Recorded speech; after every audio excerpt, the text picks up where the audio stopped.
Welcome everybody to episode 3 of Meet the Wrestlebuddies. Today I am here with my good friend and actually someone I go back to like the very first month I was on Twitter. Ladies and gentlemen, my good friend Andy. How we doing, Matt? How we doing? Doing good, doing good. Good, man. We already got David McKinnon in the chat. He's been there for over half an hour. Hey, Davey. So we're gonna start off the same way we start off everything else. Basic questions. Andy, how old are we? 37. 37 years old. How long have you been watching pro wrestling? Oh God, 35 years. I feel Pretty that. much. I remember from being very, very little. Morning, Russ. Well, morning, afternoon, evening, whatever you are. Hey, Russ. He's one of ours. He's a Brit, isn't he? All right, so he's in the afternoon. Afternoon, evening. All right. So you said you have about 35 years of memory from watching wrestling. So what is your first memory of pro wrestling? Okie doke. So it was probably around about 1988. And it was a guy who lived the next door, but one to me it was my mate's uncle. And me and my mate were around there, and he was showing us World of Sports with Big Daddy, Shirley Crabtree, Giant Haystacks. I think William Regal was in it as well at that point. Dynamite Kids was definitely there.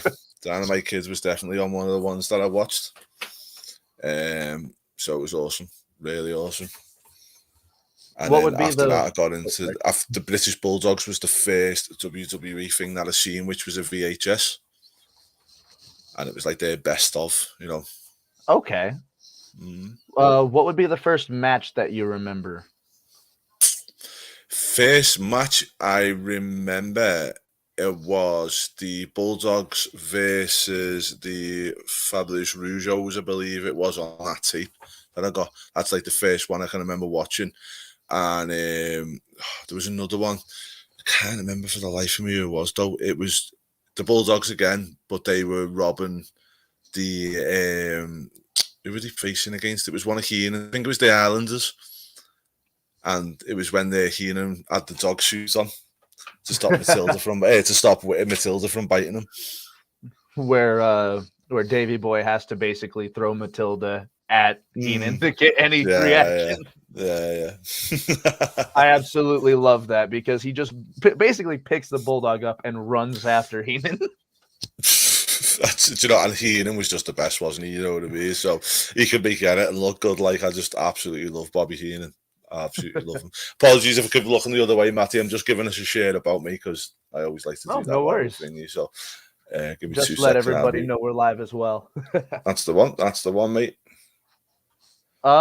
So we are going to jump in. I'm pretty sure I know the answer to this, as it's been a big part of your Twitter persona. But who is your favorite wrestler, Andy? Dynamite Kid.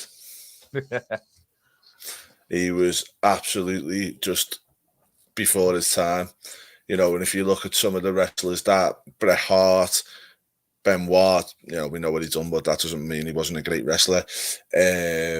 You know, Chris Jericho, all these people, Dynamite Kid came before them all. And if it wasn't for the Dynamite Kid, I don't believe the likes of a Benoit or people like that would have got anywhere, or the Jericho, people of that kind of nature, because of the fact that he was the first one to kind of do it like that. And we talked about your the matches that brought you in. Bulldogs, Dynamite Kid were a part of it. What is your favorite match involving Dynamite Kid or the Bulldogs? You can give me an answer for both of them. Well, do you know what? I'm going to give you my favorite match for Dynamite Kid, and I want to see if you can guess who it was against. Okay, so it was in World of Sport in the UK, and his opponent was Sammy Lee. And do you know who Sammy Lee was? What year was this? Oh, this was around about 81. I'm gonna be honest. My World of Sport is minimal. Yeah. Okay, though. Well, you would have seen this match again, And it was actually a very famous match where people always talking about with Dynamite Kid. And you would have seen this later on after 81. Russ says Fit Finley. No, it was Tiger Mask. Oh, the original Tiger Mask, I'm assuming. The original Tiger Mask in the UK was called Sammy Lee in World of Sport. And I thought everyone goes on about Dynamite versus Tiger Mask in Japan, but they had so many matches before that it was well known of the fact that the two of them were already kind of, they knew what they were doing with each other before they had these matches, because they'd already had quite a few in the UK. And I tell you who else I remember from World of Sports as well was what's his name? Oh God, Bruce Hart as well. He used to wrestle quite a lot in World of Sport. The famous fourth Hart. Courtney says hi. And David actually wants to go back. He says Dynamite paved the way for all those guys. His stuff in Japan was excellent. It really was, mate. It really was. And, do you have a favorite match from his Japanese days? I think the Tiger Mask ones. It's got to be. Some of the stuff him and Davey done over there was really good. I thought they were quite well ahead of the time because you had the high flying Dynamite and you had Davey, who was like the powerhouse as well. So the Bulldogs in themselves were really, really good.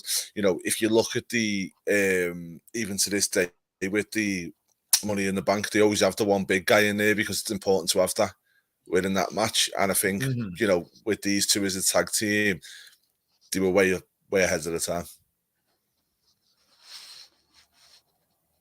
I just had an absolute brain fart. Russ says the Cowboy Bret Hart was in World of Sport as well. Yes, he was. Yes, he was. So, good. World of Sport had a lot of stuff. William Regal, Fit Finley, a lot of them come from there. We're going to jump into one of the Wrestle Buddy questions. First off, we have Cy. He would like to know, how is it possible for an Everton fan to be so goddamn pretty? Well, us Scousers are good-looking people, aren't we, Cy? Unfortunately, Everton fans are the only ones that support Everton from Liverpool. Liverpool fans come from Norway and all other places around the world, and they're just not very nice people. So you were part of the British military. How was it? How were you able to keep up with pro wrestling during your time in the military? So it was more just about just going around and having a look when I could at that specific time. So, I'm still finding stuff now that I haven't watched from them type of eras.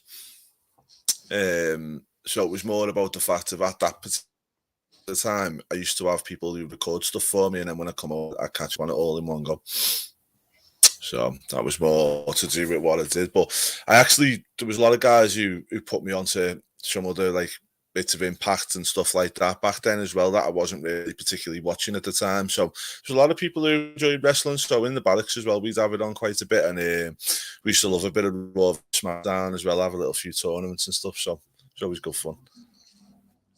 And how long were you in the military for? Oh, was it 9 years? About 9 years? Mm-hmm. So that's quite a bit of time. Do you know the time frame that you were in? It was... let me just think. So it would have been 2001 till 09. 2001 to 09. 2000. So it's 2000, yeah. But I do remember WrestleMania 2000, and yeah. You missed quite a bit. In your time over there. Yeah. What was your favorite show coming back home and watching? Like, were you able to watch a show whenever you came home for your breaks? So Royal Rumble's always been my favourite. It's the one that I never ever miss. So I always used to watch that no matter what, whether they caught that live or what have you. I'm trying to think what else. So obviously WrestleMania was always one that I caught as well. I'd always try and catch Monday Night Raw. And believe it or not, what I used to watch back in the early 2000s as well is Heat, Monday Night Heat. Sorry, Sunday Night Heat, because it used to be on the terrestrial TV in the UK, so on the free-to-air channels. So wherever I was, 9 times out of 10, I could normally get them channels. So I used to watch Monday Night Heat a lot as well. Russ asks, being in the military, did you look up to Sergeant Slaughter? No, certainly not.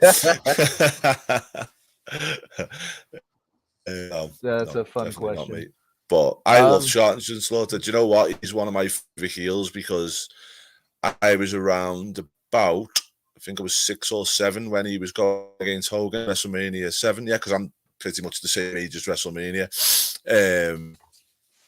And I remember shitting myself watching him. At the time, I was thinking, oh no, Hogan's got no chance. So, it was awesome. We got another fun question from your good friend, Jimmy. He says, for Andy, why haven't you adopted Zayn yet? I don't think I can get him in the country. I think that's it. Maybe we haven't found a way to get him in the country. We'll come over here at some point, I think. Plus, I've got enough misery in my life already. So I asked both members of the Wrestling With Your Thoughts team what drew them to wrestling. Nick said it was the storytelling aspect. Sai said it was more of the spectacle of the pro wrestling. What drew you into pro wrestling, Andy? Oh, when I was a kid, it was the larger than life characters and the big. And when you're a kid, it's all about that, which is where I got to as a very young kid. It's all about the kind of larger than life characters and the very, very easy formula of heel versus babyface, and you want the babyface to overcome the odds and win, and stuff like it. It's not unspectacular that drew me in. It was just the fact of, like, I loved these larger than life, the British Bulldog, the Hulk Hogan, Ultimate Warrior, Bret Hart. I loved all them, and I always wanted them to overcome. And one thing I always say with my age, so I say I'm 37, we're up to WrestleMania 38 at the moment.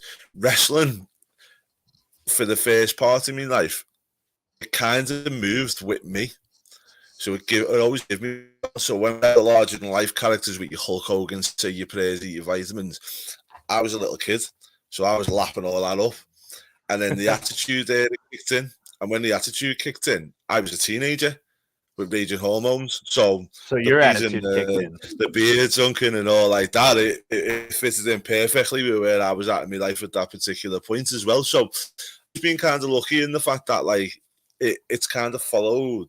Like, during my childhood and going into me teenagers, it kind of followed me, and in terms of where I was at, if that makes sense.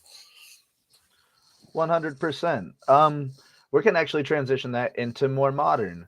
You said it's the larger than life characters that draws you to wrestling. What larger than life characters currently draw you to pro wrestling right now?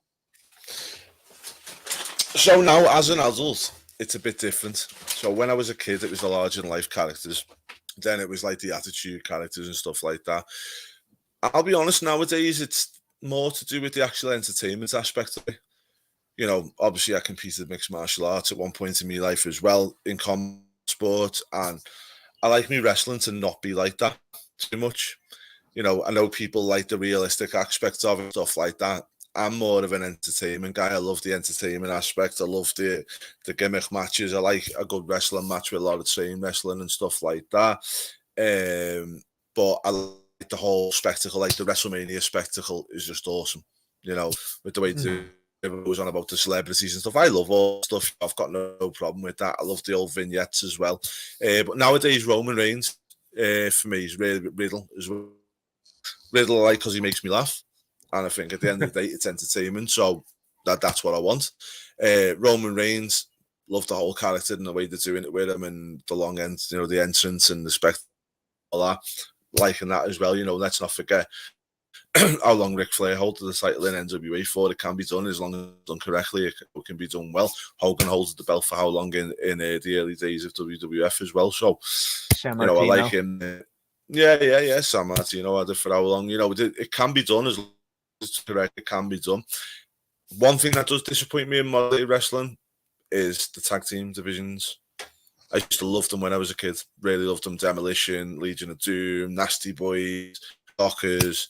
There's a lot of different tag teams you can come on. I think today it's just kind of like, well, we haven't got nothing for you, so let's just throw you in a tag team. We're at the moment with the RK Bro, the Usos, the Street Profits and stuff like that. It's starting to give me a bit of hope, but let's see how long that lasts. You've been enjoying FTR's run on the Indies and in AEW as well? No. Don't mind the matches, but don't see what the big fuss is about with them. I think they have good matches. Nothing wrong with that. I enjoy the matches. Wrestling-wise, they're really, really good, but they don't entertain me at all. Okay, understandable. And I think that's the difference you see is, like when I go to an indie show, I know I'm going to an indie show to watch wrestling, whether that be high spots, whatever else it is. And I like that, don't get me wrong. But when I'm watching a big show, I like to be entertained alongside that, and I just don't think they've got what I'm looking for in that kind of sense. Not saying that it's not for everyone, but just not for me. That's very understandable. Russ has asked, did you ever get into NWA TNA when it started? So not necessarily like your military mates showing it to you while you were out there, but did you get into like the weekly pay-per-views? I think is what Russ is asking. No, not really, Russ. I did get into TNA a little bit after the fact, but during the time when Hogan was there or Jeff Jarrett and all, no, wasn't really my thing. But I am enjoying watching them back. I've been watching them back for a number of years now. Certain bits and bobs. Don't really follow Impact now, but I have gone back and watched some of the old TNA and some really, really good stuff there. I like the X Division matches and stuff like really good. Now we're going to go back just a little bit because we actually watched Wrestlemania Night 1 together as part of the WrestleBuddy live stream. And seeing you react to Stone Cold's return and everything that happened with that was incredible. You still kind of really haven't given a full thought process on the Stone Cold return. I think with Stone Cold I was happy to see him, but I was also happy for him because he's been one of the, too many guys try and cling on to wrestling. Whether it be Hogan, how many wrestlers do we see you? I was only watching the other night about Bushwhacker Luke was still on the scene having a go. And I was just like, oh no, don't be wrong, not got anything against the guys trying to make some money or what have you, but it's like, sometimes it's time to go, and I don't think Austin done that. So we haven't had anything from him over the years, the little pops here, there, whatever. Yeah, but to actually get him to compete in a match again, and he's healthy enough to do that, was just, it was very special. Really was. Hi. Hey, Simon. Jimmy asked earlier in the day, without using The Rock as part of your answer, what 2 matches do you want to see headline WrestleMania next year, knowing that it is a 2-night WrestleMania? All right, just one thing, Rush. I had fun watching that with you as well, mate. It was awesome. That night 1 was brilliant. Night 2 was good, but I think we were all a bit tired. But night 1, the stream was booming, wasn't it, Matty? And we had so much fun with everyone. And obviously, Rush, we found you, mate, which is still hanging around now, which is awesome. It's what we want to see, everybody. It's been amazing. Okay, so WrestleMania 2 nights without The Rock. Ooh. Yeah, what 2 matches do you want to see headline? Okay. Ronda versus Becky. Night 1. Okay. I feel like I don't want to see that now. And I feel like by them putting Ronda versus Charlotte this year, they need to do that one this year. Because I want to get that match to be kept for them, keep apart for the next year, and then build now. Night 2.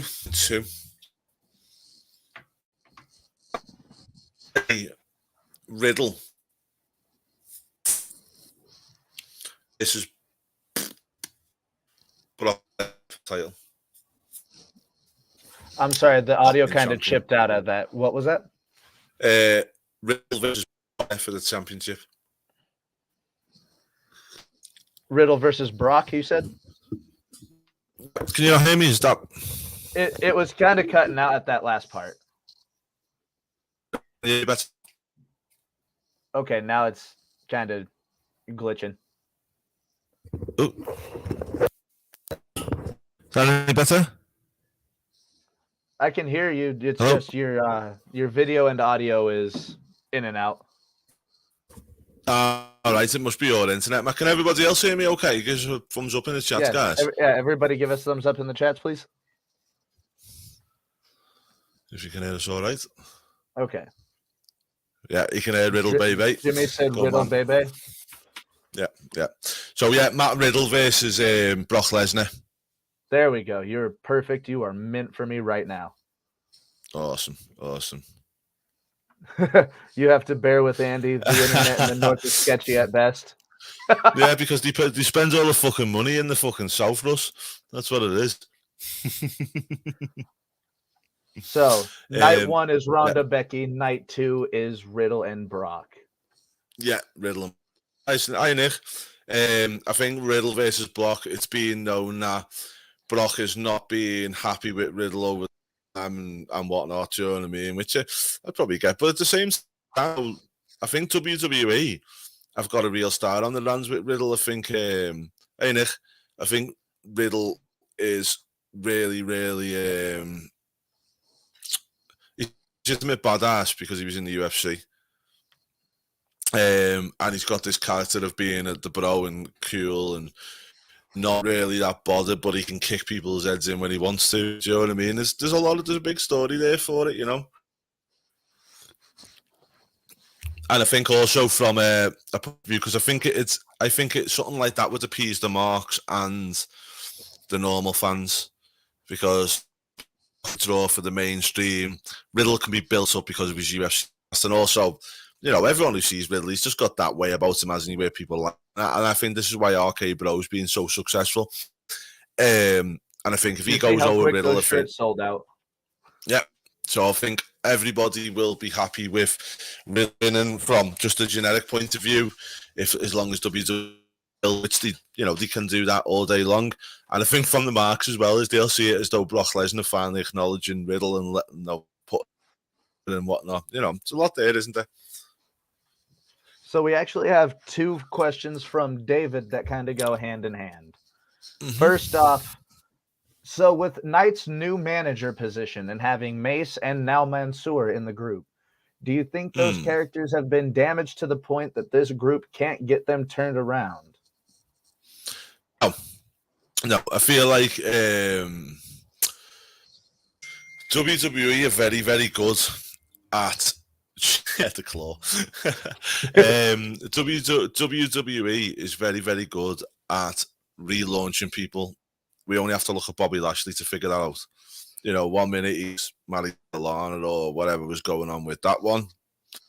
Next minute he's the hair business and he's champion. You know, it can change very, very quickly in that company, and at the end of the day, people buy it. So, you know, yeah, I don't think that's done and dusted, mate. I think if the machine gets behind, and the machine will always prosper. And I think that's what Vince McMahon has tried his best to do over the years, is make the machine more important than a persona. Because I feel like, you know, Hulk Hogan's era, he was relying on Hulk, Austin and Rock, he was relying so much on them. And I think he was slowly but surely trying to stop that from happening, where he just had one person, and, you know. All right. And the second question that he had, would you be in favor of Ronda being paired up with Shayna, giving them a manager/mouthpiece and setting up a group similar to what Danielson and Moxley are doing in AEW? No. I'd be up for Ronda going into a thing. No disrespect to Shayna, but she only got in there by being Ronda's mate, in my opinion. I think she's old. She's never going to be a champion. I don't think she's got the charisma to be a champ.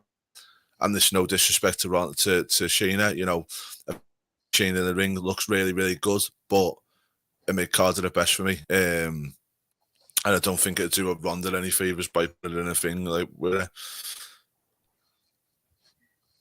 We got Nick saying that Matt Riddle has to retire Brock. It's on his to-do list t-shirt. Oh, Jesus. All right, guys, go ahead. Give more of your questions in the group, in the chat as well. Andy will answer them as we are going live. Everyone. So, what would you say would have been your favorite match at WrestleMania this year? Ooh, okay. Night one, Becky and... Okay, right, I'm going to do this. Night one. If I take off my Austin tinted glasses, it's Becky Bianca. Was the best match. But obviously Austin, if you know, just for what it was. Hopefully bloody Alexander. Anyone but Moose, because he's a douchehead. That actually goes into Alex's question that he left for you earlier in the day. So, why is Moose your favorite wrestler, Andy? Probably in my best British accent, because he's a wang. I interviewed the Wrestle guy. Go and check out the interview. He was an absolute head. Didn't even sit up throughout the interview. Was just a tit throughout. And yeah, I'm not being funny, but he's just a glorified indie wrestler that is like, you know, and take away wrestlers or anything like that. At the end of the day, be nice to people and don't actually, if you're going to talk to somebody, make it out like you want to talk to them instead of just being a dickhead. To go on a reverse of that, Alex has also asked, who do you love in Impact? Why do you love Impact Wrestling so much? Impact? Because it's a glorified fucking indie. So I don't know whether anybody's seen as well the other week. I think Impact Wrestling sometimes. I like Impact. I'm not gonna lie. It's not. I've got nothing against Impact. I only take the piss with them. But I just feel like Impact think that they are way up here. But I think WWE would get more viewers online than what they do on Impact Wrestling. I think they only get about 60,000 views a week. So sometimes I just feel like they're just a bit dicks, do you know what I mean? When, you know, always remember, guys, big thing, never step on anyone on your because they'll be there on you fucking way back down. Before we get into Russ's question real quick, Jimmy has asked, who do you want to dethrone Roman Reigns? Okay. Riddle. I feel like it's Riddle. Yeah. 110% again. I feel like the one thing that I don't want to happen when Roman Reigns finally loses the title, one, I want it to elevate somebody, and I think, like, you know, it shoot Riddle to the moon by getting him to take the belt off. And two, I think we need somebody different than a Roman Reigns champion after having Roman Reigns as champion for so long. We've got David playing GM mode in 2K22. If you were to sign Jay White to a 6-month contract with WWE, who would you like to see him feud with? You got 6 months with him. Oh, Jay White. Okay, first I would like to see him go against Balor. That'd be great. I'd like to see him with Balor. Obviously, there's a bit of a connection there, isn't there, with club and yada yada. AJ be another good one for him to get involved. And then basically, it just he'll go with the Miz at some point because everybody on the mid card does. But I don't think Jay White's all right, but I don't really see him getting near the likes of Roman, Bobby, anyone like that. I wouldn't see him getting up there, to be honest with you. But I don't think he'd get right there, to be honest. We've got Nick with a bit of a more personal question.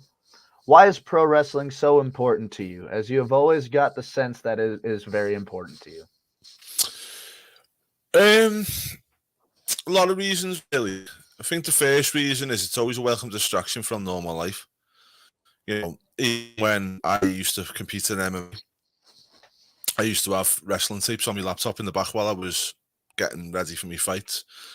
And I'd just sit there and watch it because wrestling can be inspirational. You know, so like the good overcomes the bad at the end and stuff like that. You know, my son's wrestling now; he's 11. So nowadays it's really important because it's a bond between son and dad. You know what I mean? And something that we've always got, and hopefully, if he loves it as much as me, even when he gets older and he goes out into the wild world, it'll still be something that we bond over.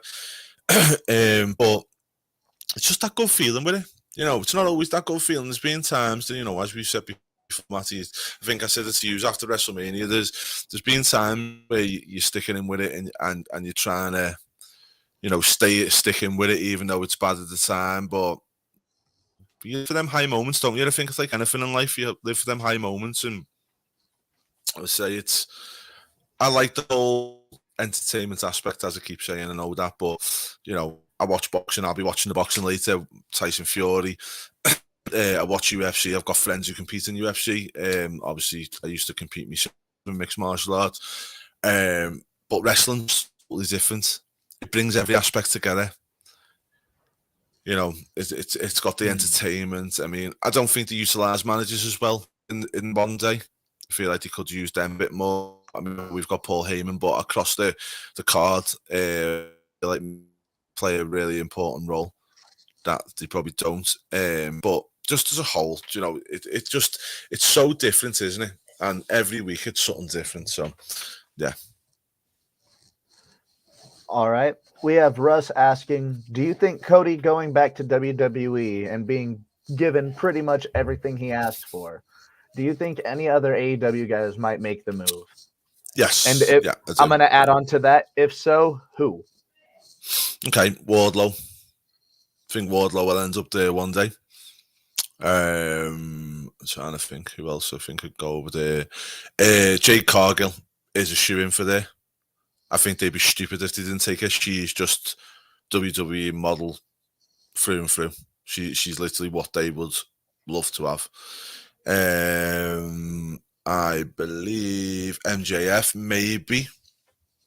The only thing that worries me with MJF is would they censor them too much for it to work? And that's where David's comment comes in, thinking that him signing in WWE would be character suicide. I mean, don't get me wrong, David, you know, I've seen a lot of videos recently. I know I've had personal issues, which is why I couldn't attend today, but there's been the biggest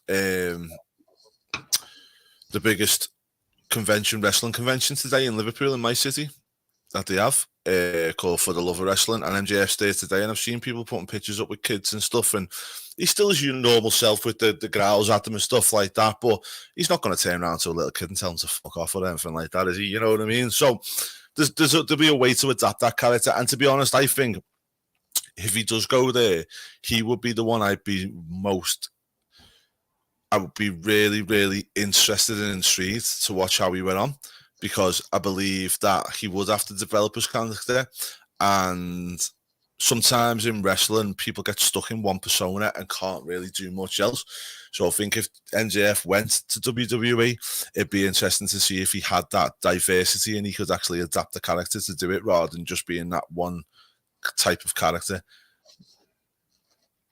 If that makes sense. Yeah. All right, Andy, we're going to jump in a time machine real quick. We're going to take one wrestler from the past and put them up against one wrestler from the present. Who would you have from the past versus the present? Dynamite Kid versus AJ Styles. I think that would be one hell of a match. How would you book that feud? Give it about 2 months. Okay, so first of all, I would have AJ as the heel. I'd turn around and have it as though AJ's going on about how he's done it all. He had the best matches in Japan. He's had the best matches in Impact. He had the best matches everywhere that he's been. And Out comes Dynamite. Well, you didn't have the best matches in Japan.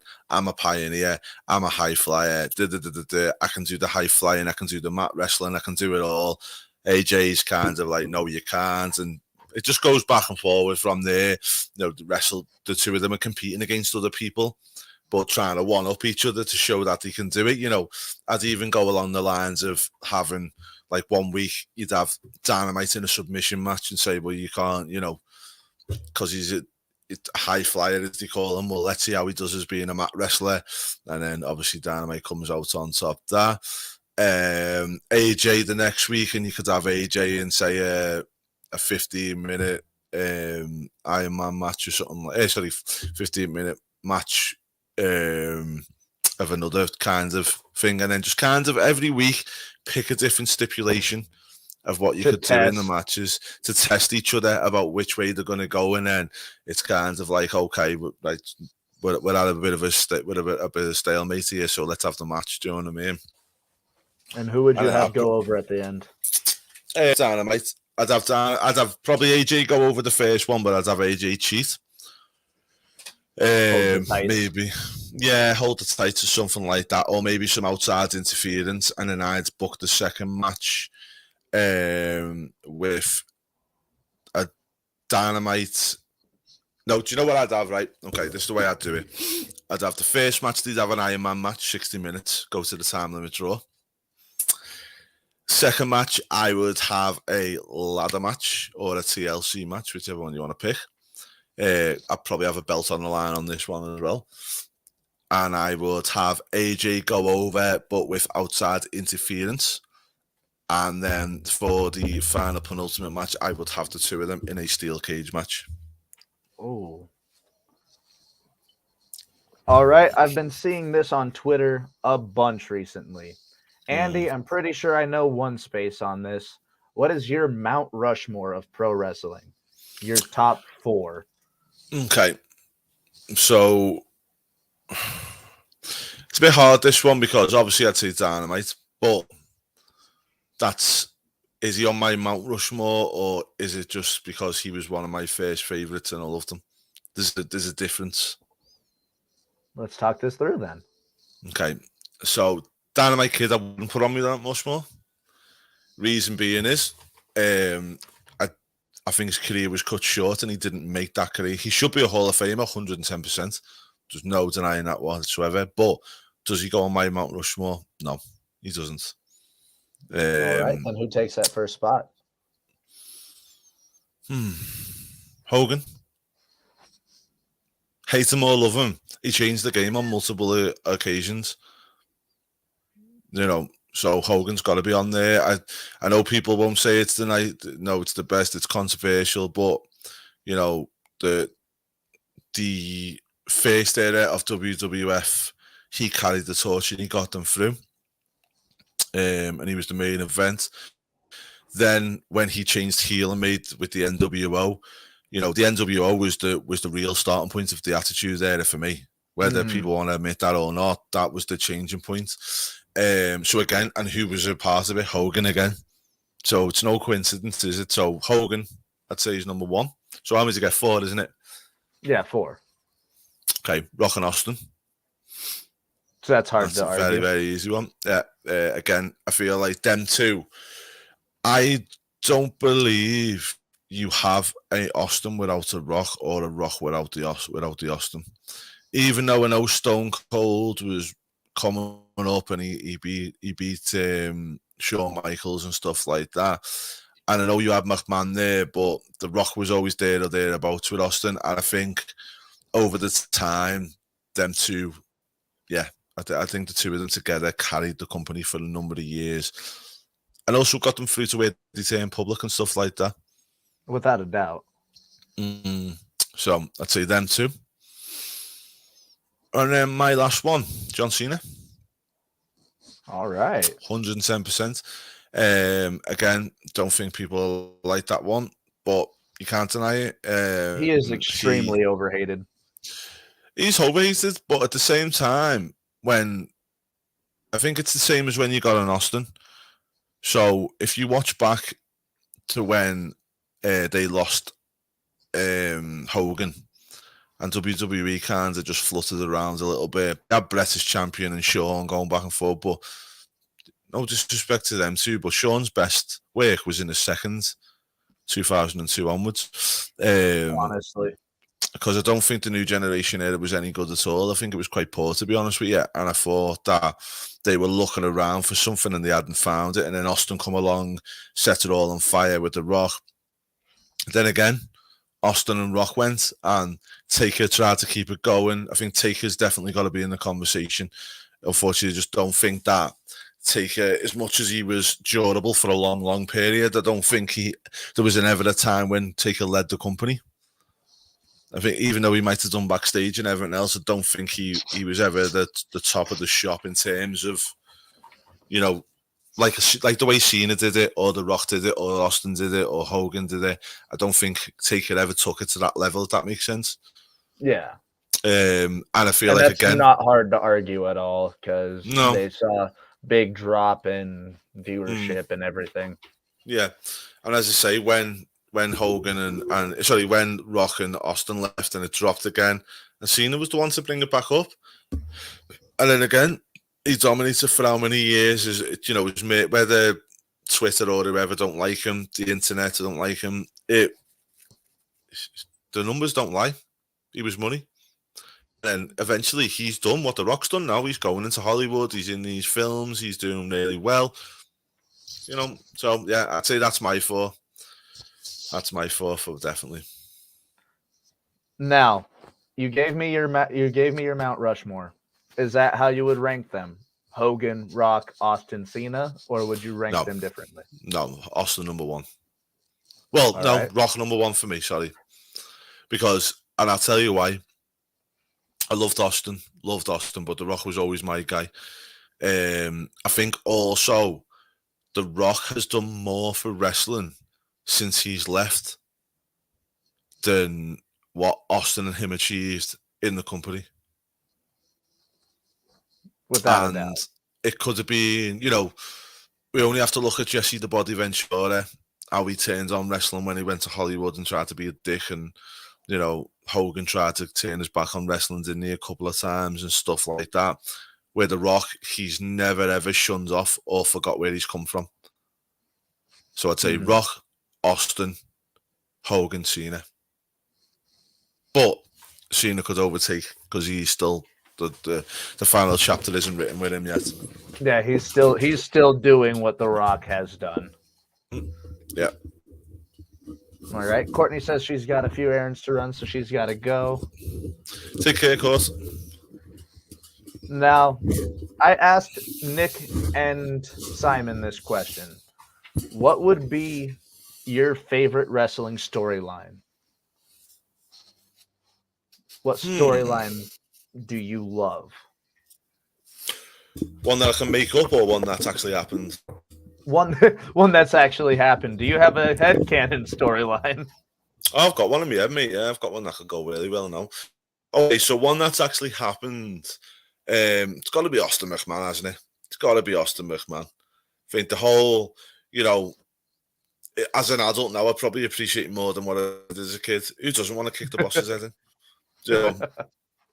It's a thing, isn't it? So I feel like it's just, it's that whole story that was just great. And forget the hospital scene and Austin shaking his head while he's got McMahon on the deck and all this. It just writes itself, doesn't it?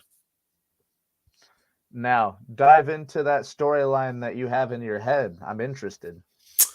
Okay, so Riddle. It comes down to it. Something I've as I said, I've had a bit of a personal issue this week. So I've had some time where I've sat there and I haven't really been doing much. I've been waiting for a phone call or whatever. But anyway, long story short, I've had time to sit there and think, and wrestling's what I think about. So Riddle, okay. Randy Orton, at some point along the line, Randy Orton turns on him.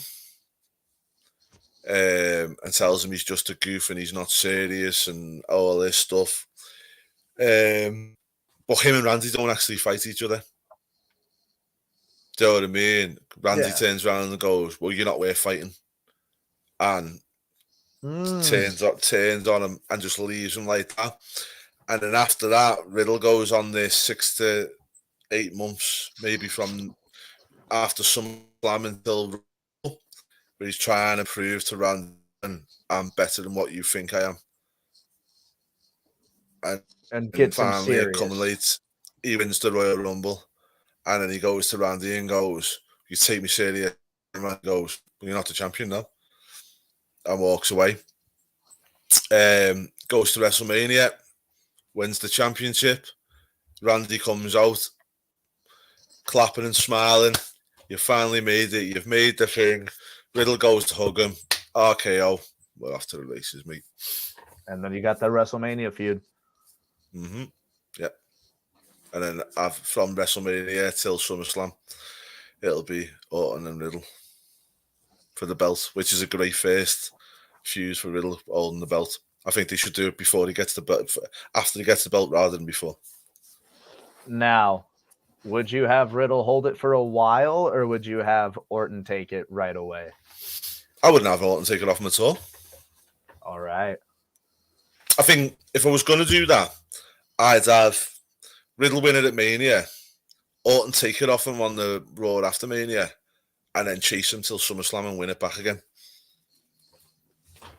Something along them lines, if you're going to do that. Now, but I think within that feud, Riddle's got to be the one that comes out on top in the end. Now, something just popped in my head because we're getting close towards the end of the month. It's Randy Orton's 20th year in WWE, or on TV at least. Mm-hmm. What has been your favorite Randy Orton moment? Do you know what I used to love? The Randy Orton updates when he was injured back in the day. I loved them. I used to love them. Yeah, I used to love them. I love Randy, and to be fair, Randy Orton, there's nothing I don't like because he fits in everywhere, and he's another one who should be up there with the greats because he's fitted in everywhere that he's needed to be over the times. He's always been there or thereabouts, hasn't he? And I think also now Randy, as he gets older, is starting to give back now, which a lot of people don't do, and it's just improving my respect for him because of that. Yeah, he's really been putting over people, giving people big spotlights. Like Chad Gable has not been this over in a long time. Yeah, and obviously look what he's done for Riddle as well. Would you say what he's doing right now is his best work, or would you say perhaps the Legend Killer back in like 2009 would have been his best work? I'd say this stuff now. I think the Legend Killer was awesome, but I feel like now Randy Orton, you can see he's settled in his life. He's settled outside of the ring and stuff like that. And I'm loving the way he's putting people over. Not just the way that he's worked with Riddle for this amount of time, but as you say, Gable, other people, he's working with the Prophets, he's doing, you know what I mean? And all you ever hear about backstage is how he's giving people all this like opportunity and stuff like that. And also I love it on Twitter. I don't know whether you've seen on Twitter not long ago where somebody put a picture of a rash on his girl's leg, on a kid's leg, and went at Randy Orton, what do you think I should do about this? And he was like, what the fuck am I meant to do? I'm not a doctor. Go to the fucking medical room, you weirdo. Which I just enjoyed that as well. That's amazing. I had another Randy Orton themed question. Good Lord. Oh, since they are trying to unify the tag titles, much like they have unified the world titles, do you think that RK Bro are going to hold on, or do you think that Usos are going to complete the Bloodlines quest for gold? No, RK Bro will win it, mate. I feel like maybe they'll get it eventually, but I feel like RK Bro will take them because merch. Because merch. Even though the Bloodline sells merch. I got the same shirt. I understand. Yeah, I feel like Roman's the one that drives that, where RK Bro is selling mega merch, mate, and I think that's the reason why they haven't been split up. I don't think when they put them together, they envisioned it going the way that it has. Now, that was a question that we were actually asked quite earlier about Roman. How do you feel about Roman's 600-day reign? Happy with it? What has been your Happy favorite with part so far, or your favorite match? I loved all the stuff with Jimmy Uso. Sorry, Jay Uso. Mm-hmm. I loved all that. I loved the way that with the Bloodline storyline, that what they've done is they've kind of, whenever a threat has come along, he's put the Bloodline and that story to one side to go and deal with the threat. Then when the threat's over, he's gone back to giving the Usos shit and whatever else, because he's got like, it's like, I've dealt with the threat now, right now I'm back here and I need to deal with the family issues now. And then obviously when another threat comes and appears, he then, the way they write it, it doesn't, there's no side storyline with him and the Usos or any of that stuff. And I've kind of I think that's what's kept it fresh as well. I've I genuinely feel been enjoying it all. like Roman and Brock went on a bit too long. I understand why they done it though, because WrestleMania needed it. Because there was no other good options there. So, yeah. All right. We are getting towards the end of the show. We got about 8 to 9 minutes left. So I'll ask the final two questions, as the last one tends to be a little long. First question. What would be your top 3 shows that you would continue to watch if you couldn't watch any other wrestling shows? Your top 3 that you would go to? Top 3 wrestling shows or just top 3 shows in general? Wrestling shows, like pay-per-views, specific shows. Okay, Royal Rumble, WrestleMania. Is there specific years? Oh, right, okay. So, yeah, WrestleMania 7. Okay. It's one of the ones. WrestleMania, was it 4 as well? The one with the tournament Macho Man? It was 4, wasn't it? Yeah. No, 3. Yeah. WrestleMania 3. Yeah. WrestleMania 3, WrestleMania 7, 18, WrestleMania 18.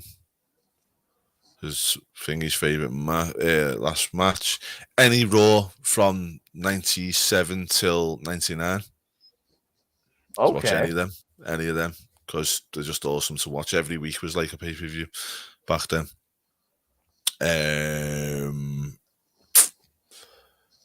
Believe it or not, Dynamite I'd probably keep in there just to kind of keep up with a bit of different wrestling, like a bit of AEW. Do you feel like they need to stop trying to compete with WWE and go down their own lane? Because if I watch AEW, I know I'm going to get a good match to watch, apart from them stupid idiots, the Young Bucks. Where WWE, I'm watching it for the entertainment aspect. Do you know what I mean? So, I just think AEW, yeah, I'll keep them just to see how they progress over the time as well. All right. And for the final question, Andy, why do you love pro wrestling? Because it's so outlandish. It's great. Look back to Saudi Arabia last year, Riddle riding out on a bloody camel. You know what I mean? To back in WrestleMania 9 when Bobby Heenan was riding backwards on a camel. It's to the big entrances, to the extravagant things, the fireworks, the blood, the jumping off the top of stages. It's great, isn't it? You know what I mean? It's so out there that it's just brilliant. And I feel like I look at pro wrestling different than most people, because I don't try and look at it and go, make it believable. I don't want it to be believable. If I want to watch a believable fight, I'll watch the UFC or I'll watch a boxing fight. You know what I mean? I want to be entertained. I love the fact that you could, you kick someone in the head and, realistically in real life, you go over and pin them. But no, we've got to do this 360 splash to finish them off. You know what I mean? That's what it's all about to me. I love that answer. Because it's completely different from Nick and Sai's answers to where, the grandeur or the storytelling and the commentary. Yours is just the wackiness. Anything can happen, and anything is plausible. Well, even though I don't like them, the Young Bucks, yeah, like in one of their matches where I seen them do the V-trigger and with friggin' pins attached to them. You know, in real life, mate, that's assault. But in professional wrestling, cack on. You know, in real life, you hit someone in the head with a sledgehammer, they're dead. There's no coming back for that, mate. You're dead. You know, but in wrestling, you can take a hit and still no sell it and kick out next. It's the real suspension of belief. Yeah. It's like everybody does me head in nowadays with the fact of like, oh, kayfabe's dead, and you know, oh my god, I can't believe I've seen a picture with Alexa Bliss with such and such at a wedding and all this, and it's like, does anybody, you know, did you watch Batman? Did you not watch did you not see the premiere where Christian Bale and Heath Ledger come out at the same time? It's like, you know, just stand around, kick off, and go, oh, hang on a minute, Batman and Joker in the same place. It's your own, you know, it's how you perceive it yourself. But it's like, do I know it's fake? Yes. Does that ask me? No. Do you know what I mean? You know, I still love it, and as I said, realistically, if you look at it from a logical perspective, you hit somebody with a car, you'd be getting arrested and put away for a long time. You hit someone with a sledgehammer, you would be. If you jump off the, you know, if you've got someone down on the floor that you've just hit them with a sledgehammer, but you've still got to go up and do a splash. It's like, it's not realistic, but it's fun. So let it be what it is. All ties back to that beginning. It's all entertainment. All right. With that being the end of the interview, Andy, I'm going to give you some time. Plug whatever you would like. No, I think we've got one more question, haven't we? Oh, yeah. My bad. David, Peter England is Butch's real name. He's paired with Sheamus and Ridge. If they went with the Firm as their name as a callback to the Gangsters, the craze in the 60s, thoughts? Yeah, not a bad idea, mate. You could do something like I think they're trying to do a Peaky Blinders type thing, aren't they, with them at the moment? You know, I'm from a gypsy background, so you could do maybe gypsies with them because, you know, Butch being the English guy, Sheamus the Irish and whatnot. You know, it's all relevant, isn't it? But yeah, definitely something like that. I don't think they do well though as a kind of craze gangster. I think your craze gangsters would be like, if they were ever going to do that, I wouldn't mind seeing Wade Barrett come back and lead something like that. I wouldn't mind seeing Wade Barrett because, you know, in the suit and you know, the craze were kind of more gentlemen, weren't they? Where Sheamus and that look a bit more toe raggy. So, you know, Gangs of New Sheamus, we used to call him when he first come back into wrestling with his with the straps and that, you know. But yeah, it's definitely plausible. All right. So, going out of this, Andy, you are going to be back next Sunday for the quiz, as you are going to be defending your title. Is there anything else that you would like to plug other than the website? No, the website, Wrestlebuddy.com, guys. Go over and check it out. We have some good stuff there. Some absolute arsehole hacked us on Facebook, so we're getting everything that we can back. So make sure you go over to Facebook and like the Wrestlebuddy page. Share it about for the supporters, guys, as well. Also, if you want something a little bit less PG, go over to mine and Dale's channel, Transatlantic Wrestling Talk. Me and Dale go over there and we do our own stuff every week. But it's not, you know, if you're looking for something that you want to please people, it's not going to happen because me and Dale please ourselves and people seem to enjoy it. So we do it because we're two guys. You know, obviously he's from New York, I'm from Liverpool. We sit down and chat wrestling every week. We pick up a different topic and we just have a bit of a laugh. But as I say, I mean, if you want the mainstream stuff, Wrestlebuddies your place to go. If you want a bit of a bootleg channel, come and check me and Dale out as well. So describing your own channel as a bootleg channel. Well, as I said, me and Dale always say, like, you know, we never sit there and go, what will anybody like? Because we don't care. We just do what we like and, you know, people seem to enjoy it. So why not? And right, the thumbnails are awesome every week as well. All right, guys. Do remember to go check out the Transatlantic Wrestling Talk. And you know what, Andy? It's been amazing to have known you for almost a year now. I know it's nearly our friend's anniversary, isn't it? Yeah, we started talking almost a year ago for like the first episode of Quiz Buddies. Yeah, and I owe you a thank you as well because obviously you know, the whole reason I got into this, Matty, back in the day is I was suffering a little bit with a bit of post-traumatic stress. Been bit of depression and stuff at the time, and said to my wife, you know, I want to start a wrestling podcast. And she was like, well, no, what are you trying to achieve with it? And I said, I just want to make friends in wrestling. And, you know, what a ride it's been, my man. You know, brought me to Wrestlebuddy. I met Alex, who's, you know, really, really close friend, and, you know, same as yourself, Jimmy, as well. You know, these are all really, really close friends who I think a lot of, and, you know, Zane's a prick, but I love him as well, you know. So it's just about, it's given me everything I wanted out of it. And it all started with a little conversation between me and yourself, Matty. So thank you so much, Andy. And hopefully we're going to get to WrestleMania together next year. Yeah, I really want to. I don't know how I will treat Hollywood. So, but thank you. I've already found some chemists there. Don't worry. Oh, yeah. Make sure that our chemistry is on point. Thank you, everybody in the chat. We've gone for an hour and 1 minute and counting. Thank you guys so much for joining us in the chat. Andy, I love you, brother. Thank you so much for joining me. And next week, we do have a Sweet Chinwag Dan joining us. We actually have the next 2 weeks planned out. He's off Chinwag. All right. Thank you guys so much for joining us. Andy, thank you so much for joining us. This is the point where I tell you guys to stay safe, stay healthy, stay hydrated. Andy, is there anything else you would like to say before we wave? Thanks to everyone who watched, guys. I appreciate you all. We will be back tomorrow with our podcast tomorrow at normal time, 7 p.m. UK. We'll be there, and that's what we're going to be every single week on a Sunday. We have played around with it a little bit recently to make sure that we get the best time for everyone, and we find that Sunday at 7 seems to be the one. So join us tomorrow, guys, and we'll be talking all the week's wrestling. And we will see all of you there. This is the part where we wave. Bye.